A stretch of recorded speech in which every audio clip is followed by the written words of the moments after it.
Hello everyone, welcome to Tasty Dish by Setu Palaniappan. இந்த சம்மருக்கு குடிக்கிறதுக்கு எதமா இருக்கிற மாதிரி ஒரு மஸ்க் மெலான் ஜூஸ் தான் ரெடி பண்ண போகிறோங்க. இந்த ரெசிபி செய்கிறதுக்கு ஒரு மஸ்க் மெலான் எடுத்து வச்சுருக்கிறேங்க. இது தோலை கட் பண்ணிவிட்டு உள்ள சீட்ஸ் எல்லாம் ரிமூவ் பண்ணிவிட்டு பீசஸாக கட் பண்ணி எடுத்துக்கலாம். இப்போ ஒரு சாஸ் பேனில் ஒரு டம்ளர் தண்ணி சேர்த்துருக்கேங்க. தண்ணி சூடு ஆயிடுச்சு. இதில் ஒரு ஸ்பூன் சேமியா சேர்த்துக்கிறேங்க. இது வறுத்த சேமியா. சேமியா நல்லா வேகட்டுங்க. இப்போ சேமியா நல்லா வெந்துருச்சு. இதில் பால் சேர்த்துக்கிறேங்க. பால் ஒரு கொதி வரட்டும். ஒரு பவுலில் கஸ்டர்ட் பவுடர் ஒரு டேபிள் ஸ்பூன் எடுத்துருக்குறேங்க.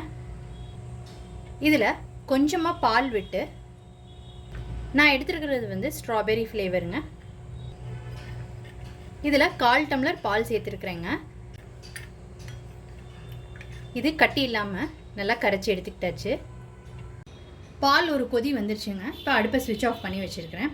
இப்போ இதில் கஸ்டர்டை கலந்து வச்சுருக்கிறத இந்த பாலில் சேர்த்து மிக்ஸ் பண்ணிக்கலாங்க.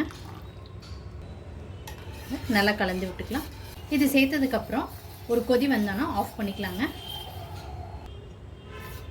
இப்போ இது நல்லா கெட்டி ஆயிடுச்சுங்க. இப்போ இதை ஸ்விட்ச் ஆஃப் பண்ணிவிட்டு ஆற வச்சுக்கலாங்க. ஃப்ரிட்ஜில் வச்சு கூட ஆற வச்சு எடுத்துக்கலாம். நான் ஸ்வீட்னஸ்க்கு இதில் சர்க்கரை சேர்க்கலைங்க. மஸ்க் மெலான் ஜூஸ் செய்யும்போது அப்போ சர்க்கரையோ இல்லை நாட்டு சர்க்கரையோ எது வேணுமோ சேர்த்துக்கலாங்க. நீங்கள் ஸ்வீட்னஸ்க்கு சர்க்கரை சேர்க்குறதா இருந்தால் சேமியா நல்லா குக் ஆனதுக்கப்புறம் குவான்டிட்டிக்கு ஏற்ற மாதிரி சர்க்கரை சேர்த்துக்கோங்க. இப்போ கட் பண்ணதை ஜாரில் சேர்த்துக்கலாம். இப்போ எல்லா பழத்தையும் ஜாரில் சேர்த்துக்கிட்டாச்சுங்க. இப்போ சர்க்கரை சேர்த்துக்கலாம். சர்க்கரையோ நாட்டு சர்க்கரையோ அது உங்கள் விருப்பங்க. பழத்தோட ஸ்வீட்டுக்கு ஏற்ப சர்க்கரை சேர்த்துக்கலாம். என்னோடய பழம் நல்லா ஸ்வீட்டாக இருக்குங்க. அதனால் நான் கம்மியான குவான்டிட்டி தான் சுகர் சேர்த்துக்க போகிறேன். இப்போ அரைச்சி எடுத்துக்கலாங்க. இப்போ இதை அரைச்சி எடுத்துக்கிட்டாச்சு. ஒரு அகலமான பாத்திரத்துக்கு இந்த ஜூஸை ட்ரான்ஸ்ஃபர் பண்ணுறேங்க. இப்போ இந்த ஜூஸோட ஏற்கனவே காய்ச்சி வச்ச சேமியா கஸ்டர்டை இதோட சேர்த்துக்கிறேங்க. இதை நல்லா கலந்து விட்டுக்கலாம். இதை நல்லா கலந்து விட்டுக்கிட்டாச்சு. இப்போ இது ஒரு பக்கம் இருக்கட்டுங்க. பாதாம் பிசின் 6லேருந்து 8 மணி நேரத்துக்கு முன்னாடி ஊற வச்சு எடுத்து வச்சுருக்குறேங்க. கொஞ்சம் குவான்டிட்டி போட்டிங்கனாவே நிறைய வந்துடுங்க. அடுத்து ஒரு ஸ்பூன் சப்ஜா சீட்ஸ் எடுத்து ஒரு 20 நிமிஷத்துக்கு முன்னாடி ஊற வச்சுருந்தேங்க. அதுவும் நல்லா ஊறிடுச்சு. இப்போ பாதாம் பிசினை இதோட சேர்த்துக்கிறேங்க. அடுத்து சப்ஜா சீட்ஸையும் இதோட சேர்த்துக்கிறேங்க. இது எல்லாத்தையும் நல்லா கலந்து விட்டுக்கலாம். இதில் கட் பண்ண மஸ்க் மெலான் பீசஸை சேர்த்துக்கிறேங்க. இது நல்லா கலந்து விட்டுக்கலாம்.